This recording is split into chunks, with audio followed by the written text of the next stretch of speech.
The morning sky over Seoul turned black as massive ships appeared above Earth. Lee Jun stood at the window of the United Nations building, watching the alien vessels block out the sun.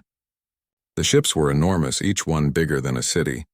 Their dark metal hulls cast shadows across the entire planet.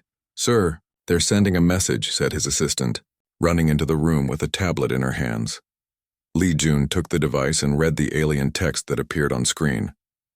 The words were translated into every human language at once. The message was simple and terrifying. "We are the Velthari Empire. You will surrender your planet to us within 72 hours. Your species has been marked for collection. Resistance will result in complete destruction."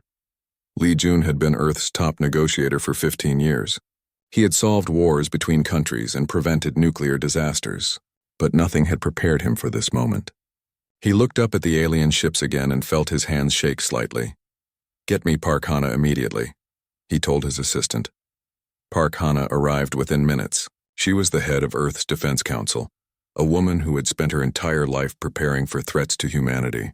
Her black hair was pulled back in a tight bun and her dark eyes showed no fear as she stared at the alien ships through the window. "How long have we known?" Lee Jun asked her. "About these specific aliens?" 2 hours. "About the possibility of this happening?" 20 years, she replied calmly. Lee Jun turned to face her. 20 years? What do you mean? Park Hana pressed a button on her watch. The windows of the room became opaque, blocking the view outside. "We've been tracking alien movements in nearby star systems for decades. Small ships, probe vessels, scouts. We knew someone would come eventually." A holographic display appeared in the center of the room. It showed a map of the local galaxy with red dots marking alien activity. The dots formed a clear pattern, moving from star system to star system in a straight line toward Earth. "They've conquered 17 worlds," Park Hana explained. "Each time they demand surrender. Each time they take control within days. The pattern is always the same. They show up with overwhelming force, make their demands, and the local species gives up without a fight." Lee Jun studied the map. "But Earth is different?" "Earth is very different," Park Hana said with a small smile. Before Lee Jun could ask more questions, his communication device beeped. An incoming message from the alien ships. This time it wasn't text. A three-dimensional image appeared in the room, showing the interior of one of the alien vessels. The creature that appeared was tall and reptilian, with green scales covering its body. Its eyes were yellow with vertical slits like a snake. When it spoke, its voice was deep and threatening, but the translation device made the words clear in perfect Korean. "I am Commander Veltros of the Velthari Empire," the alien said. "I speak to the leaders of this pathetic world. Your species has been evaluated. You are weak, soft creatures who have never known true conflict. You fight among yourselves like children, but you have never faced real predators." Lee Jun stepped forward. "I am Lee Jun, representative of Earth's governments. We request peaceful negotiations." The alien's mouth opened, showing rows of sharp teeth. It made a sound that the translator identified as laughter. "Negotiations? With prey animals? You misunderstand your position, soft one. We are not here to negotiate. We are here to collect what belongs to us." "And what exactly belongs to you?" Lee Jun asked, keeping his voice steady. "Everything," Commander Veltros replied. "Your planet, your resources, your people. Some of you will be kept as servants. The rest will be disposed of efficiently. This is the natural order. The strong take from the weak. The predators consume the prey." Park Hana stepped beside Lee Jun. "What makes you so certain we're weak?" The alien commander looked at her with those yellow eyes. "We have observed your species for months. You have no unified government. Your military forces use primitive weapons. Your ships cannot even leave your star system reliably. You are exactly like the 16 other species we have collected. Soft, divided, helpless." "I see," Park Hana said quietly. "And if we refuse your demands?" "Then we will demonstrate why resistance is futile," the alien replied. "Watch your sky." The holographic image disappeared. Lee Jun and Park Hana rushed to the windows as they became transparent again.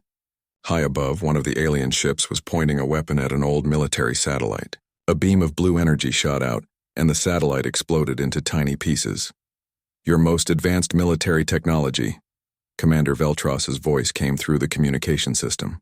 "Destroyed with minimal effort. We could eliminate your entire orbital infrastructure in minutes. Your cities would be next." Surrender now, and many of you will be allowed to live as servants.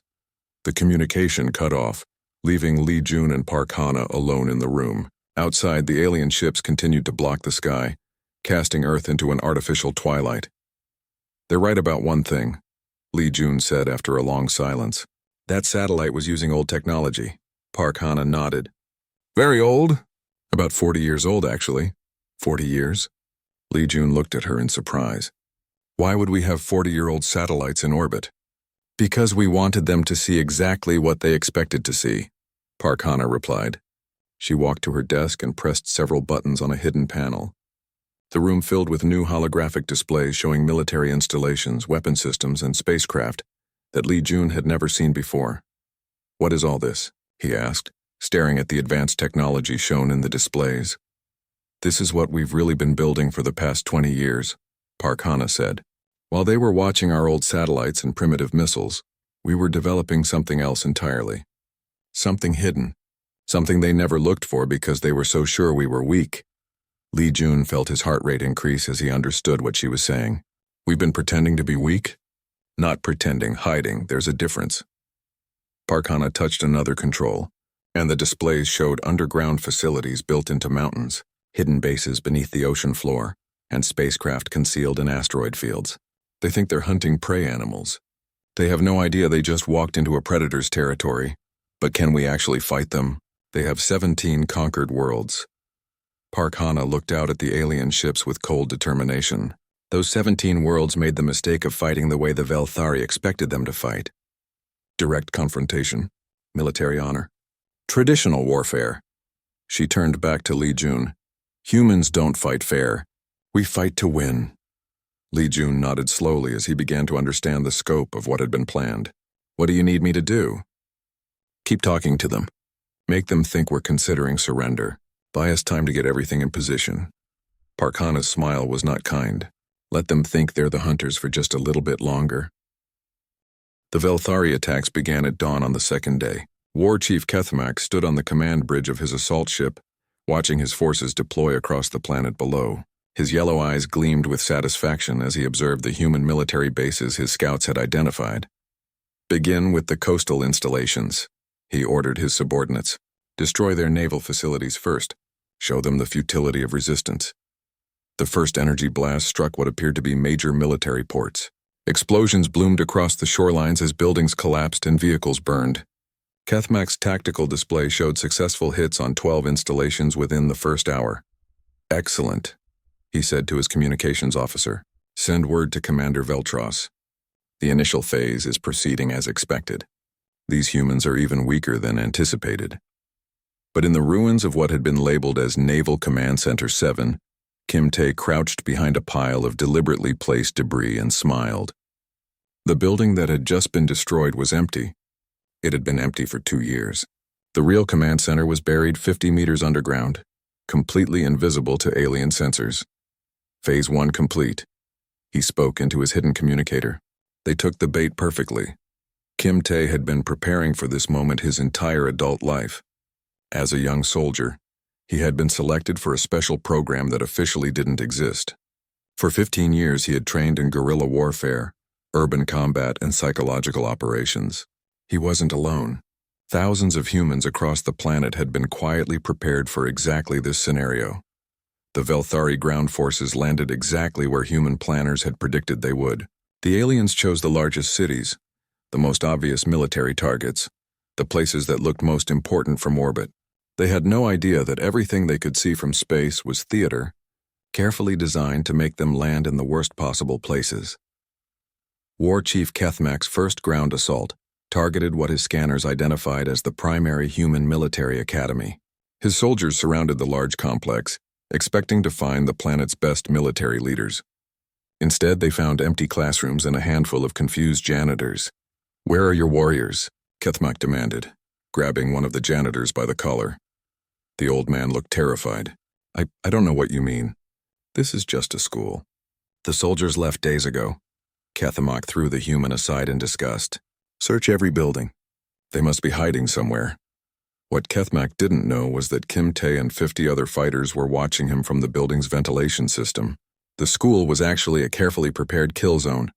with hidden weapons, escape routes, and surveillance equipment built into every wall. As the alien soldiers spread out through the complex, Kim Tae signaled his team. The first Velthari warrior to enter the main classroom triggered a silent alarm. The door sealed behind him automatically. Gas filled the room before he could call for help. "One down," Kim Tae whispered into his communicator. "Beginning containment protocol." The Velthari had brought weapons that could destroy buildings with single shots. They had armor that could stop bullets. They had technology that was centuries ahead of anything humans openly possessed. But they had never fought an enemy that turned the entire battlefield into a weapon. In the underground tunnels beneath the city, Choi Luna monitored the alien positions through a network of hidden cameras. She was an engineer, but not the kind the Velthari would expect. Her specialty was turning ordinary objects into extraordinary traps. "Team 7, they're approaching the shopping district," she reported through the communication network. "Activating sequence 4. What looked like a normal city street to the alien forces was actually a carefully designed maze. Every building had been modified. Every vehicle had been placed precisely. Every piece of debris had a purpose. When War Chief Kethmak's soldiers entered the shopping area, the ground beneath their feet was solid. When they reached the center of the square, Choi Luna pressed a button. The street wasn't really a street. It was a thin shell over a deep pit filled with materials that would neutralize alien armor. 12 Velthari warriors fell through the false ground. Their advanced weapons were useless in the specially designed trap. Their communications equipment stopped working immediately. "Impossible," Kethmak snarled as he watched his forces disappear one by one. "These are primitive animals. They cannot have technology this advanced." But the humans weren't using advanced technology. They were using advanced thinking. Every trap was simple. Every ambush used basic materials. The complexity was in the planning, not the tools. Kim Tae emerged from his hiding place as the last alien in the school complex was neutralized.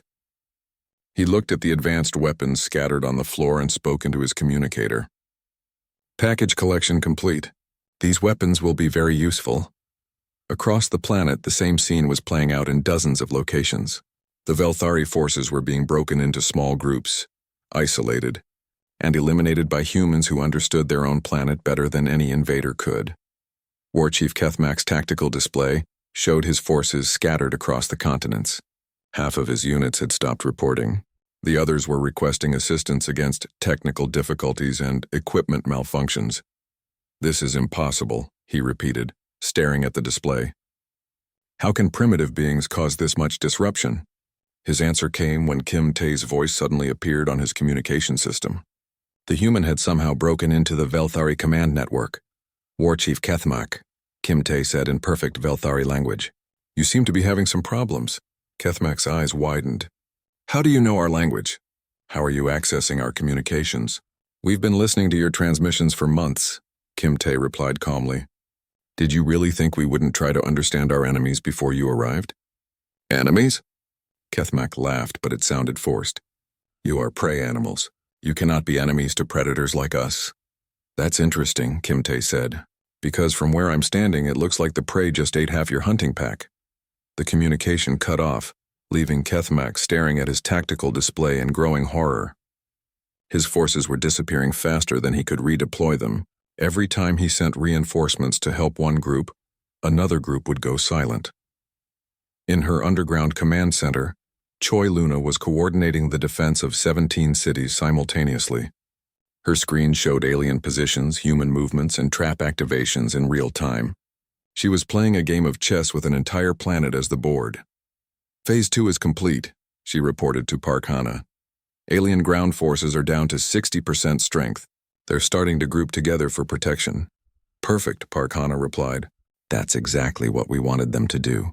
Begin Phase 3. Choi Luna smiled as she watched the alien forces huddle together in what they thought were defensible positions. The Velthari were following their instincts, gathering their strength to make coordinated attacks. They had no idea that every position they chose had been prepared specifically for large groups of enemies. War Chief Kethmak finally understood that something was terribly wrong when his own command ship came under attack. Not from weapons or explosives, but from something much worse. His computers began shutting down one by one. His weapon system stopped responding. His navigation equipment started giving impossible readings. "How are they doing this?" he demanded from his technical staff. "Unknown, War Chief," his chief engineer replied nervously. "It appears that their primitive computer systems are somehow interfering with ours.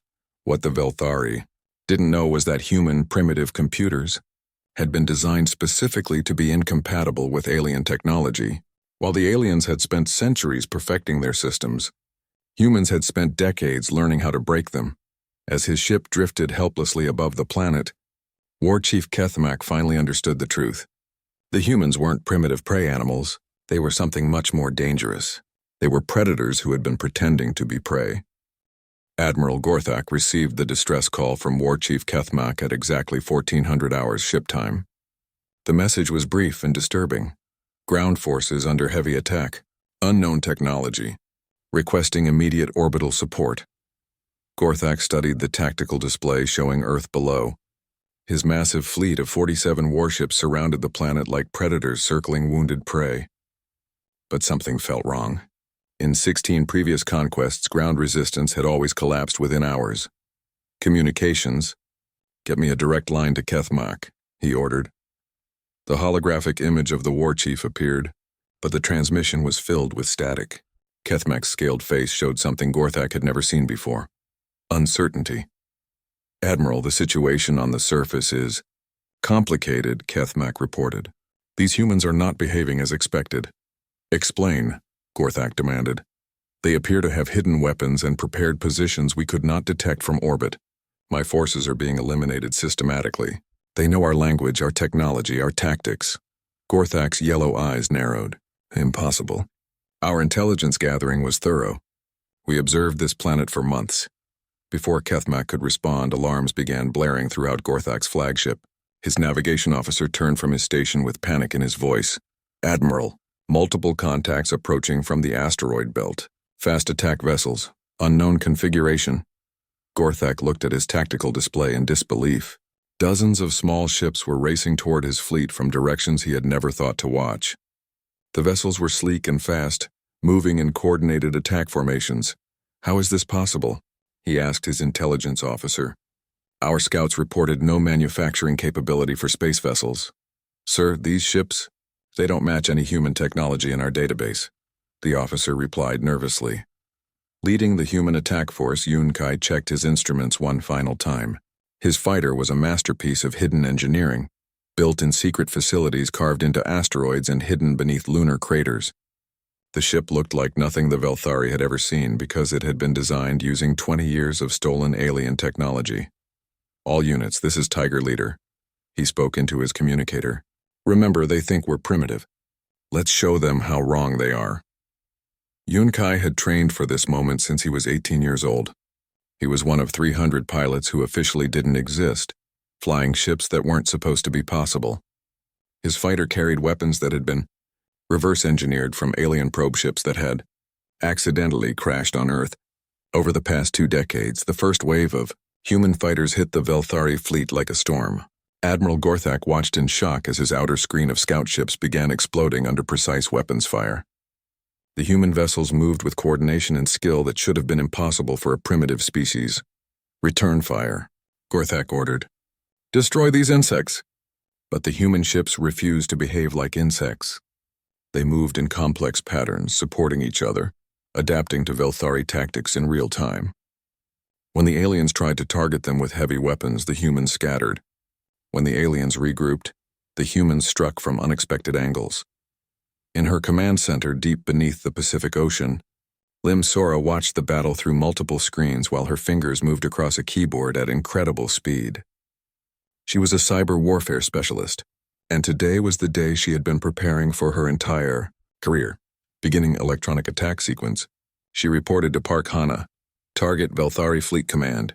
Networks. Lim Sora had spent 5 years studying captured alien computer systems. She knew every weakness, every vulnerability, every way their technology could be turned against them. The Velthari had made their ships dependent on computer networks that had never faced a human hacker.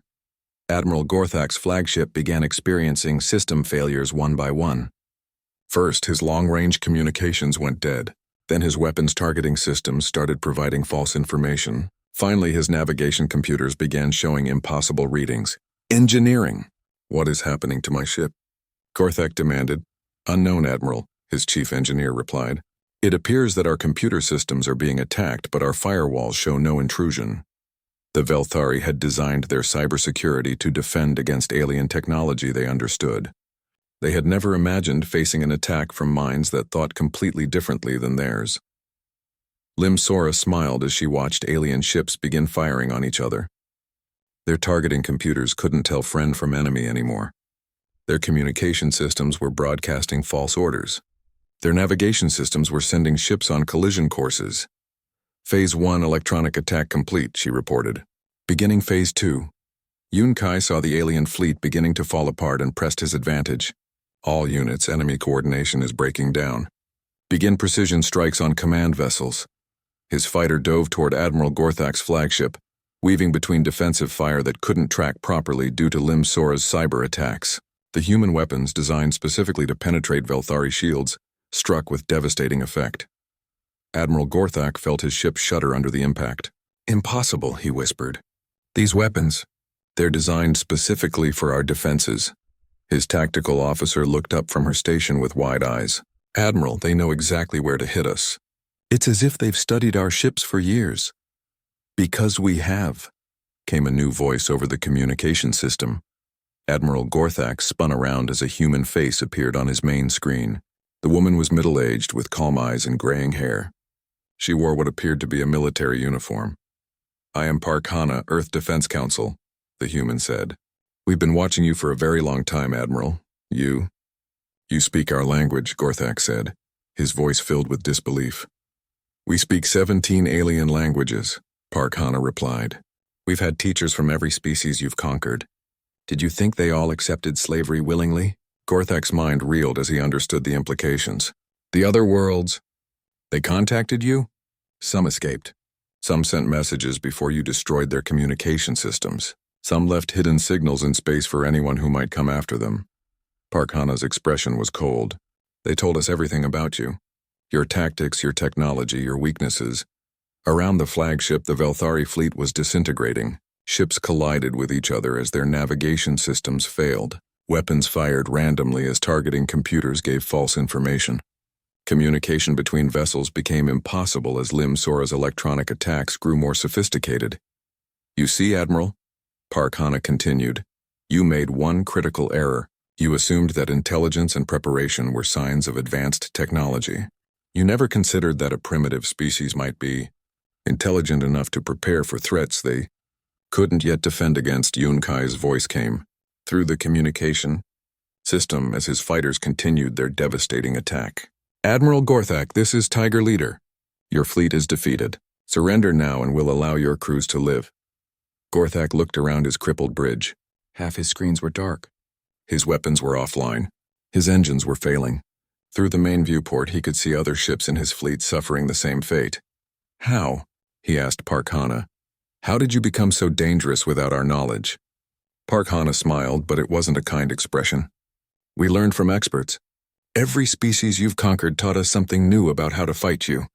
We've had 20 years to prepare, and we've used every minute of it. But you have no interstellar empire. No conquered worlds? No experience with galactic warfare? No, Park Hana agreed. But we have something you've never encountered before. We have imagination. We can think of possibilities you would never consider. We can adapt to situations you can't understand. And most importantly, we never give up. Admiral Gorthak's flagship shuddered again as human weapons found another weak point. He looked at his tactical display and saw the truth he had refused to accept. His fleet was finished. The humans had turned his own technology against him and defeated a force that had conquered 16 worlds. Impossible. He whispered one final time as his ship's main power failed and darkness claimed the bridge. In space around Earth, the Velthari fleet drifted helplessly as human fighters maintained careful watch. The hunters had become the hunted, and they were beginning to understand that they had never been dealing with prey animals at all. Emperor Vexthul received the news of his fleet's defeat while seated on his crystalline throne, aboard the greatest warship ever built by the Velthari Empire. The massive vessel, larger than most space stations, had never known defeat in 3 centuries of conquest. Impossible, he said, his voice echoing through the vast throne room. Admiral Gorthak commanded 47 warships. How can a primitive world defeat such force? His chief advisor, a nervous creature named Yexmore, approached the throne carefully. My Emperor, the reports are disturbing. The humans appear to have capabilities we did not detect. Emperor Vexthal rose from his throne, his massive form towering over his subordinates. He was larger than other Velthari, with deeper scales and eyes that glowed with intelligence and cruelty. He had ruled the Empire for 200 years and conquered 16 worlds. Personally, show me, he commanded. The throne room filled with holographic displays showing the battle around Earth. Emperor Vexthal watched in growing anger as his fleet was systematically destroyed by creatures he had dismissed as cattle. Summon Dr. Kang Min, he ordered. I want to speak with this human directly. On Earth, Dr. Kang Min received the communication request in her laboratory beneath the Seoul Institute of Technology. She was a xenobiologist, a scientist who studied alien life forms. For 15 years, she had been analyzing every piece of Velthari technology, every communication, every behavioral pattern that Earth had managed to capture. Put him through, she told her assistant. The holographic image of Emperor Vexthul appeared in her lab. He was enormous, intimidating, designed to inspire fear in lesser beings. Dr. Kang Min looked at him with the calm interest of a scientist studying an interesting specimen. You are the one called Kang Min, the Emperor said, his voice filled with authority. Dr. Kang Min, she corrected him politely. I have a doctorate in xenobiology. I specialize in the study of species like yours. Emperor Vexthul's eyes narrowed. Species like mine? You dare categorize us like laboratory animals? Of course, Dr. Kang Min replied, adjusting her glasses. That's what scientists do. We observe, categorize, and understand. Your species is quite fascinating from a biological perspective. We are the apex predators of the galaxy, Vexthul roared. We are not subjects for your primitive science. Dr. Kang Min nodded thoughtfully. Yes, you believe that. It's part of your psychological makeup. You see the universe in terms of dominance hierarchies, predator and prey, strong and weak. It's actually quite limiting. The Emperor's voice was dangerous now. Oh yes, Dr. Kang Min continued as if discussing the weather. You see, true predators are actually quite rare in nature. Most successful species are omnivores or opportunists. They adapt to changing conditions. Specialized predators tend to go extinct when their environment changes. On his ship, Emperor Vexthul felt something he had never experienced before. Confusion. This small human was not showing the fear and submission he expected. Instead, she was treating him like a subject of academic study. You speak as if you understand warfare, he said, but your people have never faced real enemies. Dr. Kang Min smiled. That's where you're wrong, Your Majesty. Humans have been at war for thousands of years, not just with other humans, but with our entire planet. We've fought diseases, natural disasters, predators, and our own environment. We've survived ice ages and volcanic eruptions. We've turned the most hostile planet in our solar system into a garden. And yet you have no interstellar empire, the Emperor pointed out. We never needed one, Dr. Kang Min replied. You see, you misunderstand what makes a species dangerous. You think it's about physical strength or advanced weapons, but the most dangerous trait in the universe is adaptability, the ability to learn, change, and survive in any situation. Adaptability? Emperor Vexthul laughed. We have conquered 16 worlds with our strength. Yes, but you conquered them all the same way, Dr. Kang Min said. You use the same tactics, the same strategies, the same approach every time. That's not strength, that's rigidity. And rigidity is a form of weakness. In another part of Earth, Nam Yuki was broadcasting a very different message to the Velthari fleet. She was a psychological warfare specialist, and her target was the morale of the alien soldiers. Her voice appeared on every Velthari communication channel simultaneously, speaking in perfect Velthari language. Attention, warriors of the Velthari Empire, she said calmly. You have been told that you are the strongest beings in the galaxy. You have been told that other species exist only to serve you. You have been told that resistance is impossible. Throughout the crippled fleet, Velthari soldiers stopped what they were doing to listen to the impossible, a human speaking directly to them in their own language. But now you know the truth, Nam Yuki continued. Your fleet has been defeated by a species you were told was primitive. Your technology has been turned against you by beings you were told were ignorant. Your certainty has been shattered by creatures you were told were weak. In the throne room of his flagship, Emperor Vexthul was still arguing with Dr. Kang Min. Your psychological tricks will not work on us, he declared. We are superior beings. Superior to what? Dr. Kang Min asked. You've only fought species that were weaker than you. You've never faced a real challenge. You've never had to adapt or grow or change. You've just been bullying smaller children on the playground. We are apex predators, Vexthul repeated. No, Dr. Kang Min said firmly. You're apex bullies.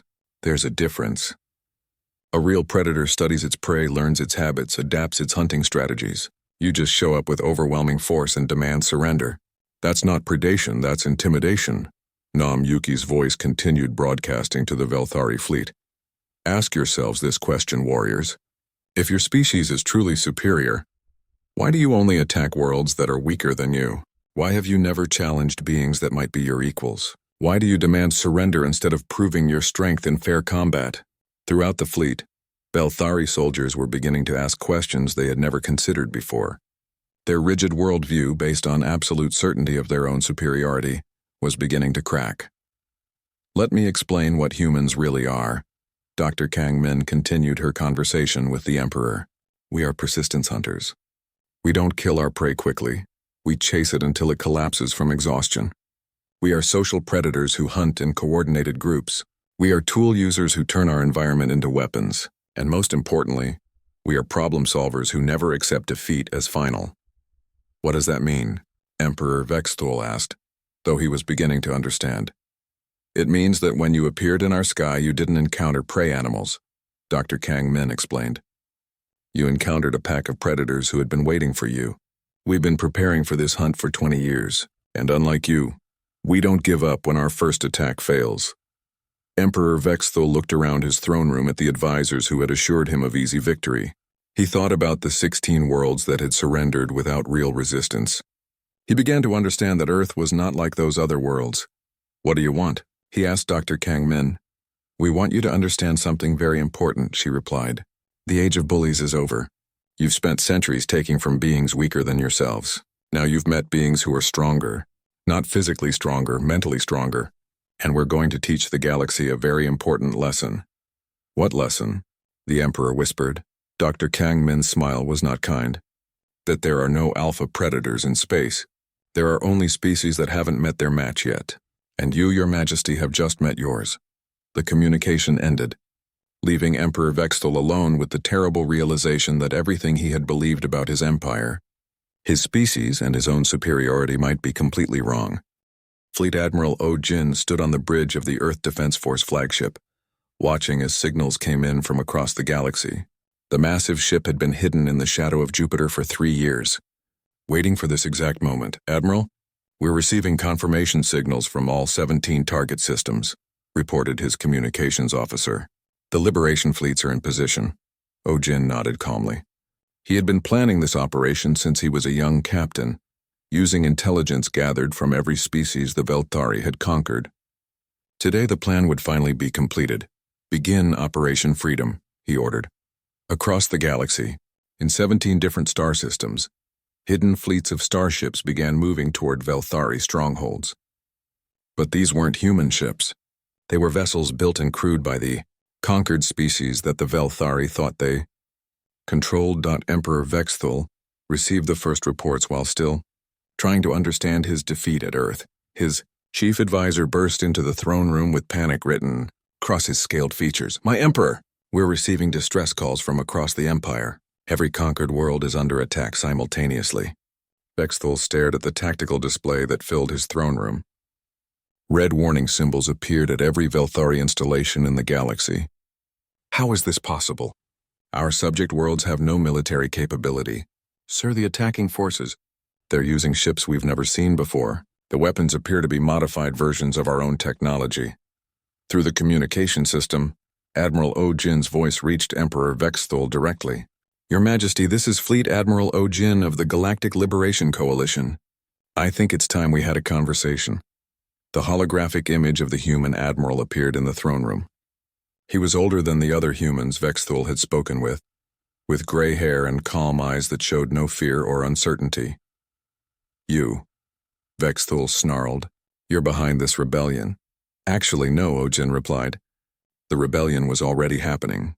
We just provided coordination and tactical support. You see, Your Majesty, oppressed people don't need much encouragement to fight for their freedom. They just need hope that victory is possible. On the planet Kethvar in the Rigel system, the local population had waited 5 years for this moment. When the Velthari conquered their world, they had forced the surviving Kethvari into labor camps. But some had escaped into the mountains, where they had been secretly building weapons and planning resistance. The signal from Earth had been their trigger. Now, as Velthari forces scrambled to respond to attacks from space, the Kethvari struck from within. They knew every Velthari installation on their planet. They knew every weakness in the alien defenses.